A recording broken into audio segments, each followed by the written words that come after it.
Tom Pouce, un conte des frères Grimm, lecture par Christophe Tabar. Un pauvre laboureur était assis un soir au coin de son feu, pendant que sa femme filait à côté de lui. Il disait : « C'est un grand chagrin pour nous de ne pas avoir d'enfants.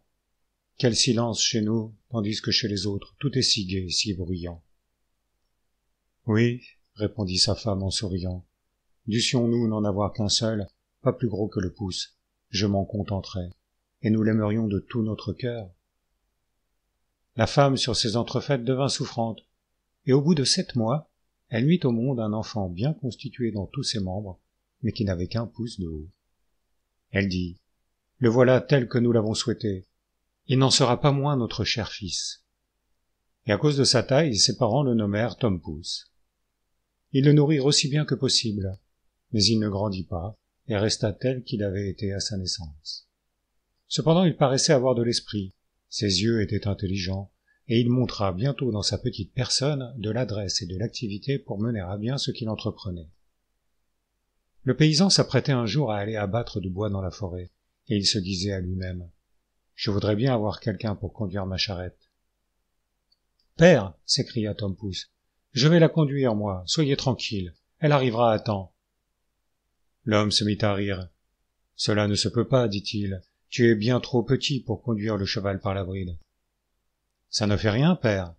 Si maman veut atteler, je me mettrai dans l'oreille du cheval, et je lui crierai où il faudra qu'il aille. »« Eh bien, répondit le père, essayons. » La mère attela le cheval et mit Tom Pouce dans son oreille, et le petit homme lui criait le chemin qu'il fallait prendre. « Udia !» Si bien que le cheval marcha comme s'il avait eu un vrai charretier, et la charrette fut menée au bois par la bonne route. Pendant que l'équipage tournait au coin d'une haie, et que le petit bonhomme criait « Dia ! Dia !» il passa par là 2 étrangers. « Grand Dieu !» s'écria l'un d'eux, « qu'est cela ? Voilà une charrette qui marche. On entend la voix du charretier et on ne voit personne. »« Il y a quelque chose de louche là-dessous, dit l'autre. Il faut suivre cette charrette et voir où elle s'arrêtera. » Elle continua sa route et s'arrêta dans la forêt, juste à la place où il y avait du bois abattu. Quand Tom Pouce aperçut son père, il lui cria : « Vois-tu, père, que j'ai bien mené la charrette ? Maintenant, fais-moi descendre. » Le père, saisissant la bride d'une main, prit de l'autre son fils dans l'oreille du cheval et le déposa par terre. Le petit s'assit joyeusement sur un fétu. Les 2 étrangers, en apercevant Tom Pouce, ne savaient que penser, tant ils étaient étonnés. L'un d'eux prit l'autre à part et lui dit : « Ce petit drôle pourrait faire notre fortune. Si nous le faisions voir pour de l'argent dans quelque ville, il faut l'acheter. » Ils allèrent trouver le paysan et lui dirent : « Vendez-nous ce petit nain, nous en aurons bien soin. »« Non, » répondit le père, « c'est mon enfant, il n'est pas à vendre pour tout l'or du monde. » Mais Tom Pouce, en entendant la conversation, avait grimpé dans les plis des vêtements de son père. Il lui monta jusque sur l'épaule, et de là lui souffla dans l'oreille : « Père, livrez-moi à ces gens-là, je serai bientôt de retour. » Son père le donna donc aux 2 hommes pour une belle pièce d'or. « Où veux-tu te mettre ? » lui dirent-ils. « Ah ! Mettez-moi sur le bord de votre chapeau, je pourrai me promener et voir le paysage, et j'aurai bien soin de ne pas tomber. » Ils firent comme ils voulaient, et quand Tom Pouce eut dit adieu à son père, ils s'en allèrent avec lui, et marchèrent ainsi jusqu'au soir. Alors le petit homme leur cria : « Arrêtez, j'ai besoin de descendre. »« Reste sur mon chapeau, dit l'homme qui le portait, peu m'importe ce que tu feras, les oiseaux m'en font plus d'une fois autant. »« Non pas, dit Tom Pouce, mettez-moi en bas bien vite. » L'homme le prit et le posa par terre, dans un champ près de la route. Il courut un instant parmi les mottes de terre, et tout d'un coup, il se plongea dans un trou de souris qu'il avait cherché exprès. « Bonsoir, messieurs, partez sans moi, leur cria-t-il en riant. Ils voulurent le rattraper en fourrageant le trou de souris avec des baguettes, mais ce fut peine perdue. Tom s'enfonçait toujours plus avant, et la nuit étant tout à fait venue, ils furent obligés de rentrer chez eux en colère et les mains vides. Quand ils furent loin, Tom Pouce sortit de son souterrain. Il craignait de se risquer de nuit en plein champ, car une jambe est bientôt cassée. Heureusement, il rencontra une coque vide de limaçons.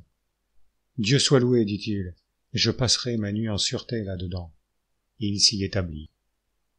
Comme il allait s'endormir, il entendit 2 hommes qui passaient, et l'un disait à l'autre: « Comment nous y prendrions-nous pour voler à ce riche curé son or et son argent ?»« Je vous le dirai bien, » leur cria Tom Pouce.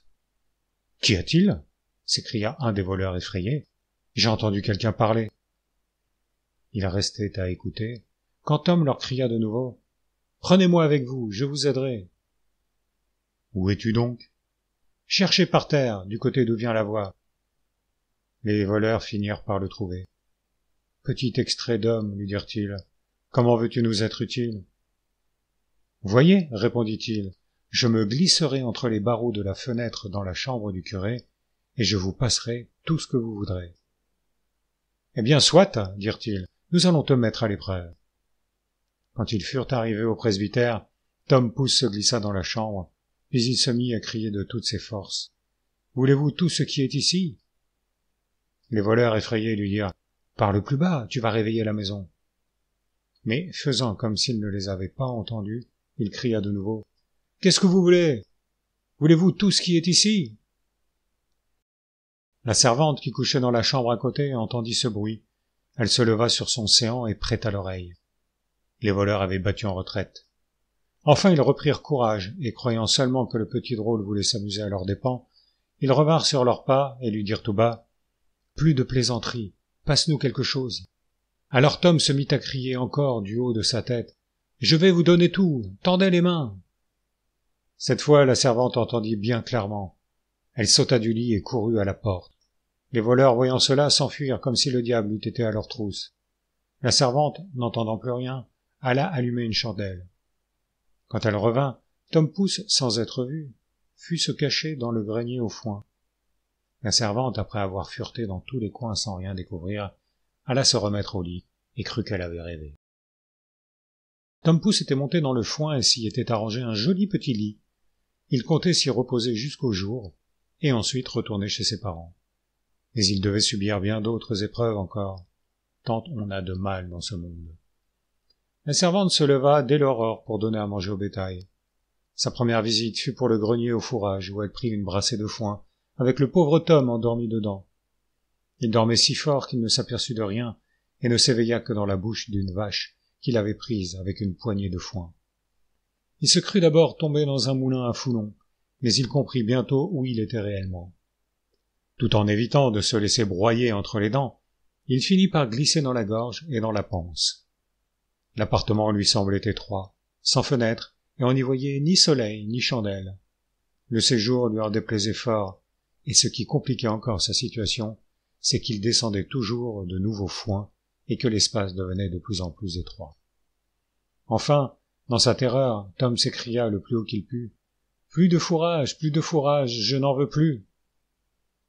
La servante était justement occupée à ce moment à traire la vache. Cette voix qu'elle entendait sans voir personne et qu'elle reconnaissait pour celle qui l'avait déjà éveillée pendant la nuit, l'effraya tellement qu'elle se jeta en bas de son tabouret en répandant son lait. Elle alla en toute hâte trouver son maître et lui cria: « Ah, grand Dieu, monsieur le curé, la vache qui parle !»« Tu es folle, » répondit le prêtre. Et cependant il alla lui-même dans l'étable pour s'assurer de ce qui s'y passait. À peine y avait-il mis le pied que Tom Pouce s'écria de nouveau: « Plus de fourrage, je n'en veux plus !» La frayeur gagna le curé à son tour, et, s'imaginant qu'il y avait un diable dans le corps de la vache, il dit qu'il fallait la tuer. On l'abattit, et la panse, dans laquelle le pauvre Tom était prisonnier, fut jetée sur le fumier. Le petit eut grand-peine à se démêler de là, et il commençait à passer la tête dehors quand un nouveau malheur l'assaillit. Un loup affamé se jeta sur la panse de la vache et l'avala d'un seul coup. Tom Pouce ne perdit pas courage. Peut-être, pensa-t-il, que ce loup sera traitable, et de son ventre où il était enfermé, il lui cria: « Cher ami loup, je veux t'enseigner un bon repas à faire. »« Et où cela ?» dit le loup. « Dans telle et telle maison. Tu n'as qu'à te glisser par l'égout de la cuisine, tu trouveras des gâteaux, du lard, des saucisses à bouche que veux-tu. » Et il lui désigna très exactement la maison de son père. Le loup ne se le fit pas dire 2 fois. Il s'introduisit dans la cuisine et s'en donna à cœur joie aux dépens des provisions. Mais quand il fut repu et qu'il fallut sortir, il était tellement gonflé de nourriture qu'il ne put venir à bout de repasser par l'égout. Tom, qui avait compté là-dessus, commença à faire un bruit terrible dans le corps du loup, en sautant et en criant de toutes ses forces. « Veux-tu te tenir en repos ?» dit le loup. « Tu vas réveiller tout le monde. »« Eh bien quoi ?» répondit le petit Tom. « Tu t'es régalé, je veux m'amuser aussi, moi. » Et il se remit à crier tant qu'il pouvait. Il finit par réveiller ses parents, qui accoururent et regardèrent dans la cuisine à travers la serrure. Quand ils virent qu'il y avait un loup, ils s'armèrent, l'homme de sa hache et la femme d'une faux. « Reste derrière, dit l'homme à sa femme, quand ils entrèrent dans la chambre. Je vais le frapper de ma hache, et si je ne le tue pas du coup, tu lui couperas le ventre. » Tom Pouce, qui entendait la voix de son père, se mit à crier. « C'est moi, cher père, je suis dans le ventre du loup. »« Dieu merci, dit le père plein de joie, notre cher enfant est retrouvé. » Et il ordonna à sa femme de mettre la faux de côté pour ne pas blesser leur fils. Puis, levant sa hache, d'un coup sur la tête, il étendit mort le loup, et ensuite avec un couteau et des ciseaux, il lui ouvrit le ventre et en tira le petit Tom. « Ah, dit-il, que nous avons été inquiets de ton sort. »« Oui, père, j'ai beaucoup couru le monde. Heureusement, me voici rendu à la lumière. »« Où as-tu donc été ?»« Ah, père, j'ai été dans un trou de souris, dans la panse d'une vache et dans le ventre d'un loup. Maintenant, je reste avec vous. »« Et nous ne te revendrions pas pour tout l'or du monde, dirent ses parents en l'embrassant et en le serrant contre leur cœur. Ils lui donnèrent à manger et lui firent faire d'autres habits, parce que les siens avaient été gâtés pendant son voyage.